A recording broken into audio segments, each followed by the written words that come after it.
Baik, sebelumnya Assalamualaikum warahmatullahi wabarakatuh. Salam sejahtera bagi kita semua. Om Swastiastu.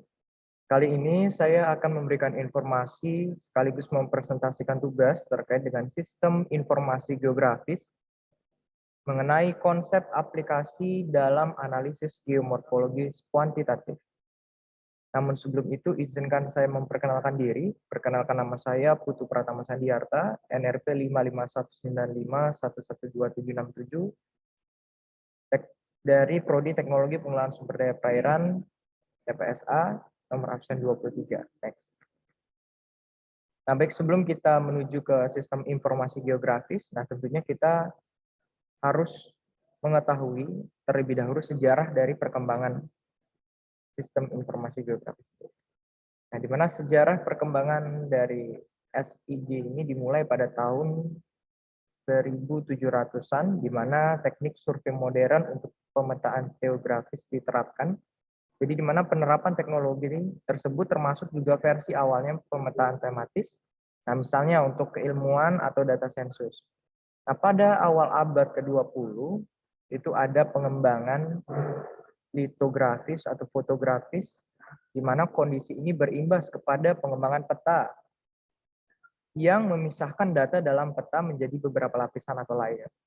Nah, jadi perkembangan perangkat keras komputer yang dipacu oleh penelitian senjata nuklir membawa aplikasi pemetaan menjadi multifungsi pada awal 1960-an. Nah, jadi pesatnya perkembangan teknologi komputer memungkinkan pengembangan lebih pesat lagi dalam metode yang dapat mengikat data atribut dari karakter atau numerik dengan data grafis dalam komputer. Nah, jadi hal ini memberikan kemudahan dalam prosedur pencarian data melalui koordinat lokasi atau sebaliknya, mencari data atribut melalui penunjukan suatu lokasi objek grafis pada layar komputer.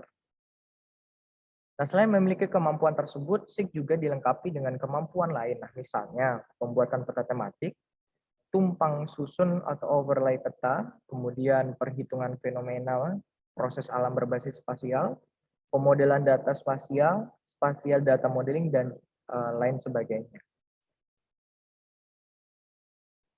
Nah, jadi di sini kita akan membahas bab 3, di mana bab 3 ini terkait dengan sistem informasi geografis.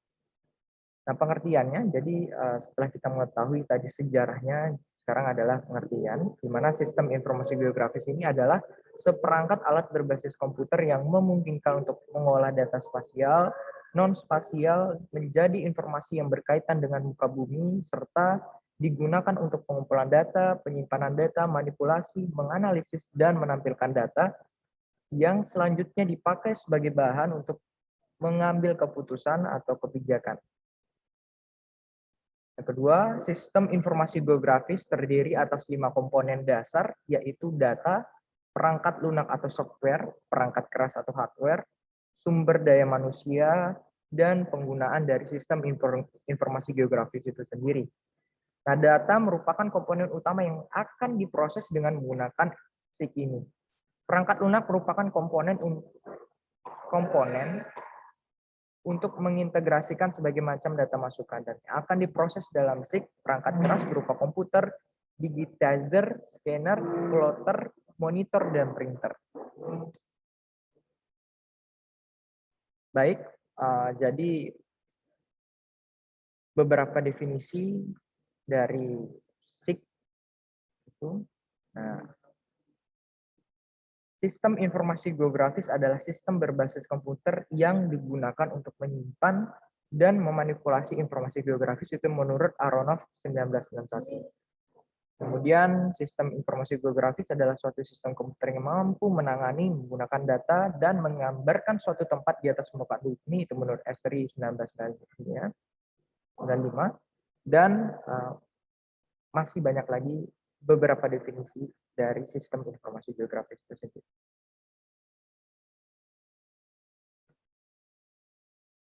Nah, baik, untuk selanjutnya yaitu,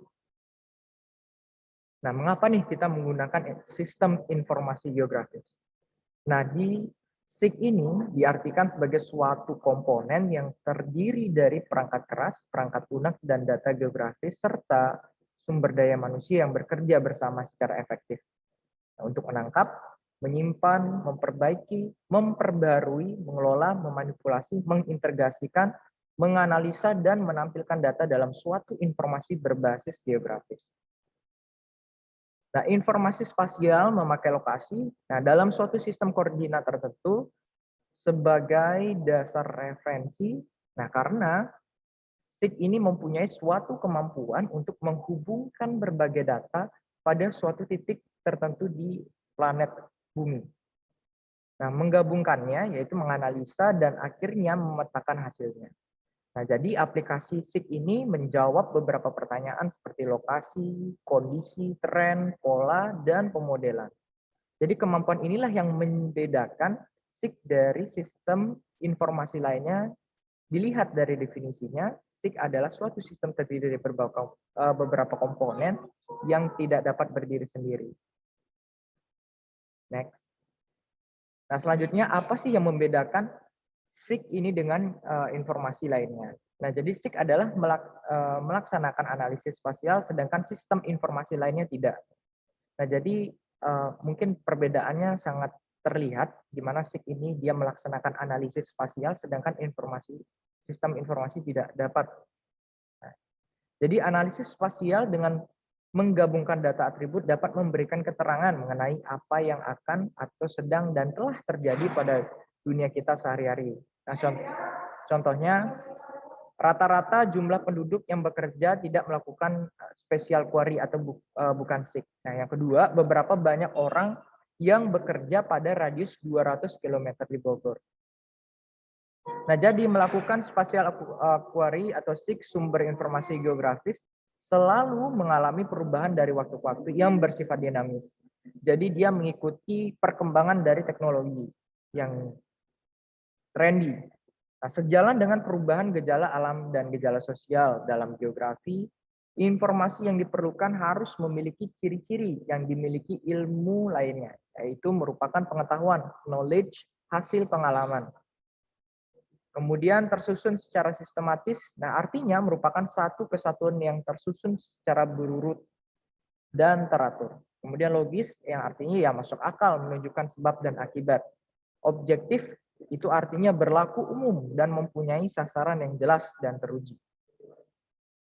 Nah, tadi sudah dibahas sedikit tentang komponen SIG. Nah, jadi pada dasarnya sistem geografis SIG ini terdiri atas 5 komponen utama. Nah, yaitu data, perangkat keras, hardware, perangkat lunak, software, tenaga pelaksana komputer, brainware, dan sistem atau system. Nah, masing-masing ini dibahas lebih terperinci lagi dalam sub-sub bab yang akan dijelaskan berikutnya. Data. Nah, jadi data merupakan pendukung utama dalam SIG. Tanpa ada SIG, tidak akan ada fungsi dan artinya. Sebaliknya, data yang lengkap akan sangat menunjang sistem informasi yang dibangun berdasarkan jenis dan cara penanganannya. Data dapat dikelompokkan dalam 2 kelompok nih, yaitu data grafis dan data spasial. Nah, data atribut atau data spasial, nah peta merupakan referensi grafik dari elemen geografis yang terdistribusi menurut ruangan spasial. Nah, di mana dinamakan juga fitur peta atau mark feature dan fitur lainnya. Jadi fitur peta ini disajikan melalui sekumpulan elemen grafik seperti titik, garis, dan area. Peta ini menyampaikan informasi tentang lokasi unsur atau objek, alam dan buatan manusia, karakteristik unsur, dan hubungan ke ruangan dan unsur lainnya. Jadi data peta ini digital merupakan fitur yang disimpan beberapa numerik, angkat, koordinat. Jadi data yang disajikan itu berupa lembaran-lembaran peta, tetapi sudah dalam bentuk layer atau digital. Perangkat keras atau hardware. Nah, jadi komponennya yang selanjutnya ini adalah hardware, di mana data dimasukkan ke dalam komputer ini melalui unit masukan, nah misalnya keyboard, scanner, atau digitizer. Pemasukan datanya juga dapat melalui konversi dari data dalam format lain. Nah, misalkan digitizer ini digunakan untuk konversi data dari lembaran peta ke dalam bentuk digital dan menyimpan dalam komputer. Nah, jadi digit ini adalah tool used to convert and draw image into format suitable for the computer processing. Jadi bicara masalah di Git ini sekitar tahun 1990-an ini di Indonesia telah sistem informasi geografis di mana konsep aplikasinya dalam analisis ini kuantitatif. Nah, banyak beredar di pasaran dengan beragam variasi ukuran A0, A1, A2, A3 mengikuti ukuran standar. Next. Nah, ini selanjutnya adalah software atau perangkat lunak. Paket software untuk SIG pada dasarnya terdiri atas 5 modul teknis. Nah, modul dasarnya ini merupakan beberapa sistem yang mempunyai fungsi diantaranya pemasukan data dan pengecekan, kemudian penyimpanan data, data output atau presentasi, manipulasi data, dan interaksi dengan berbagai pemakaian. Nah, pemasukan data ini meliputi beberapa aspek transformation, yaitu ada survei lapangan, sensor, hasil foto udara, satelit, dan lain sebagainya. Nah, untuk kebutuhan ini diperlukan sebagai peralatan komputer, termasuk di dalamnya ada terminal yang interaktif, kemudian digit, scanner, dan berbagai alat penyimpanan data. Tenaga pelaksana. Di mana tingkat kemampuan dan latar belakang tenaga pelaksana atau pemakai sangat mempengaruhi kelancaran dari sistem yang dioperasikannya. Nah, mengapa? Karena penting kiranya untuk memberikan bekal dengan mengikut sertakan dalam seminar atau pelatihan yang sering diadakan oleh berbagai instansi pemerintah, swasta, maupun organisasi profesi. Nah, ada beberapa tingkatan pemakai, nah misalnya level operator, supervisor, atau pimpinan. Jadi tingkatan penguasaan teknis yang dibutuhkan ketiga elemen tersebut akan berbeda-beda. Nah, juga latar belakang pendidikan dan pengalaman dari masing-masing sistem. Nah, jadi sistem merupakan suatu program yang digunakan untuk menangani dan mengelola data sebagai bahan informasi yang akan ditampilkan. Jadi sistem yang baik itu adalah sistem yang fleksibel tentunya. Nah, artinya dapat dikembangkan dan sesuai dengan kemajuan tingkat kebutuhan si pemakainya yang memanfaatkan sistem tersebut. Nah, penyesuaian ini dapat dilakukan tanpa harus mengubah secara total atau secara keseluruhan sistem yang telah dibangun dengan diterapkan. Jadi sistem yang digunakan harus mampu menangani perubahan data setiap saat dan mengenal serta mampu menganalisis atau mengkonversi data yang berasal dari format sistem lain. Struktur data. Nah, jadi secara umum sudah dijelaskan tadi terkait dengan apa itu data. Nah, kemudian sekarang struktur data. Jadi secara umum struktur data dapat dikelompokkan dalam struktur data sederhana dan struktur data majemuk. Contoh struktur data sederhana adalah array atau record. Sementara itu, struktur data majemuk dapat dikelompokkan lagi dalam linear dan non-linear. Nah, contoh struktur data majemuk linear adalah stack, quick, dan linear linked list, binary tree, binary search tree, graph, merupakan contoh struktur data yang majemuk atau non-linear. Nah, dalam kaitannya dengan data spasial, nah tentunya struktur data yang digunakan pada umumnya bertipe majemuk dan kombinasinya. Nah, struktur data erat ini erat kaitannya dengan aspek topologi, kemudian prosedur matematis untuk menyatakan hubungan antara data spasial. Nah, beberapa struktur data yang dapat digunakan untuk aplikasi pembuatan peta digital, nah diantaranya adalah DLG, kemudian GBF, atau DEMA, GIRAS, GRID, dan GRID. Nah, DLG nih, Digital Line Graphs, merupakan versi digital dari USGS Topography Map Series, di mana seri peta ini sebagian besar berukuran 7,5 inci dengan skala 1/24.000 atau 1/25.000. Termasuk juga skala datanya 1/2 juta. Nah, file DLG ini berdasarkan pada konsep linear graph atau line graph. Nah, file ini terdiri atas kumpulan node titik dalam bidang. Nah, kemudian sini menyatakan hubungan keruangan pada peta sebagai seri dari node, link, dan area. Nah, kemudian ada GBF atau DIME. GBF atau Geographic Based File ini atau Dual Independence Map Accounting ini yang diciptakan oleh US Census Bureau sebagai versi peta digital dari seri peta metropolitan mereka. Nah, seri peta ini mencakup seluruh pusat kota dan suburban yang populasi penduduknya bersambung dari wilayah kota. Nah, itu menurut statistik US Standard Metropolitan. Data dalam file GBF ini atau DIME ini meliputi range alamat blok demi blok, kode geografis, nah misalnya untuk jalur sensus dan blok, dan koordinasi yang berpotongan. GIRAS, Geographic Information Retrieval dan Analysis System, di mana dikembangkan oleh US Geology Survey untuk menyimpan data dari seri peta land use dan land cover ke dalam bentuk digital seri. Petanya biasanya mempunyai skala 1:250.000. Itu meliputi land cover, unit administration, unit hidrologi, dan status kepemilikan lahan. Selanjutnya adalah grid. Nah, data grid berasal dari sistem grid atau data hasil penyimpanan scanning yang menggunakan matriks kolom yang berbaris untuk menggambarkan penyimpanan fitur peta. Nah, jadi data grid ini umumnya sistem informasi geografis. Jadi konsep dan aplikasinya ini dalam analisis geografis kuantitatif menurut Emi Sukiyah 2007. Yaitu setiap selnya itu diberi nilai kode. Nah, menurut unsur yang terdapat di dalam sel tersebut. Nah, selanjutnya ada proyeksi dan sistem koordinat. Nah, setelah kita mengetahui definisi dari peta, nah seterusnya kita akan menjelaskan terkait dengan proyeksi peta dan sistem koordinatnya. Jadi, peta topografi ini merupakan gambaran kondisi suatu area tertentu di mana permukaan bumi pada bidang datar atau lembar kertas dalam ukuran yang kecil. Jadi kondisi yang dimaksud di sini adalah meliputi unsur alam, buatan manusia, serta bentuk permukaan bumi. Unsur alam dan buatan manusia ini disajikan dalam bentuk simbol-simbol dengan bentuk permukaan bumi disajikan dalam bentuk garis kontur. Nah, apa peranan peta topografi ini? Nah, peranannya adalah sangat penting dalam berbagai hal, perencanaan dan survei.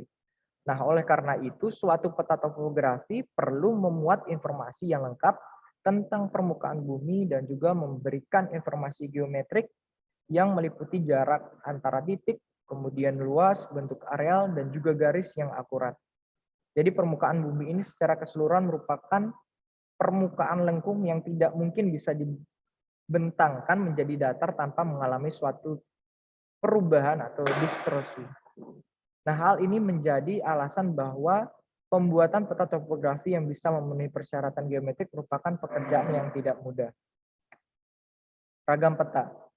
Nah, jadi berdasarkan fungsi peta dapat dikelompokkan dalam peta dasar dan peta tematik. Nah, barangkali akan lebih cocok kalau istilah peta ini dasar diganti dengan peta baku atau standar. Nah, contoh yang sering dipakai peta baku misalnya peta topografi yang diperoleh dalam berbagai skala tergantung tingkat kebutuhan. Nah, jadi contoh peta tematik itu, nah misalkan ada peta geologi regional, peta tata guna lahan, peta seismotektonik, peta hidrogeologi, dan peta sebaran gunung api. Nah, skala peta. Jadi untuk skala peta ini terdapat berbagai macam skala. Nah, skala peta adalah perbandingan jarak antara dua titik di peta dengan jarak sebenarnya dari dua titik tersebut di permukaan bumi. Jadi perbandingan antara peta yang ada di kertas dan juga dengan keadaan sesungguhnya. Jadi di mana jika jarak antara dua titik di lapangan, kondisi sebenarnya adalah 2,5 km dan digambar di peta dengan jarak 2,5 cm. Nah, maka skala petanya adalah 2,5 cm berbanding dengan 2,5 km. Nah, jadi sama dengan 2,5 cm per 2.500 kali 100 cm. Jadinya 1 berbanding 100.000. Nah, skala grafis yaitu suatu garis menggambarkan hubungan antara ukuran jarak peta dengan jarak sebenarnya di lapangan. Jadi hal tersebut sesuai dengan International Cartographic Association membedakan antara skala besar lebih kecil dari 1,25.000, nah skala sedang 1 berbanding 50.000 hingga skala besar yaitu 1 berbanding 100.000. Dan skala kecil kurang dari 1 berbanding 200.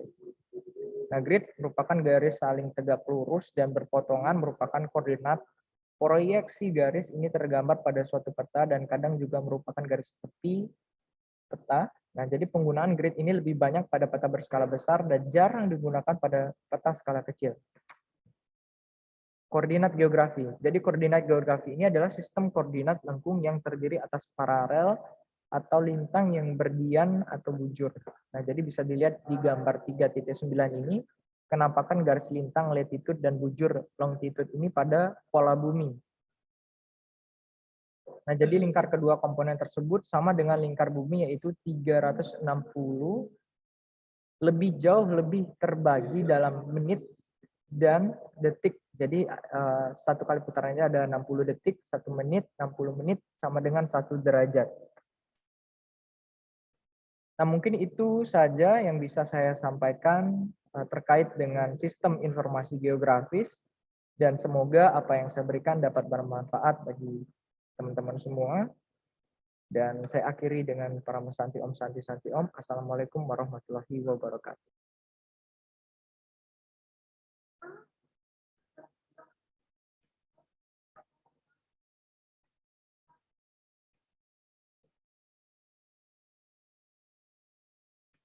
Tugasnya folder kosong aja.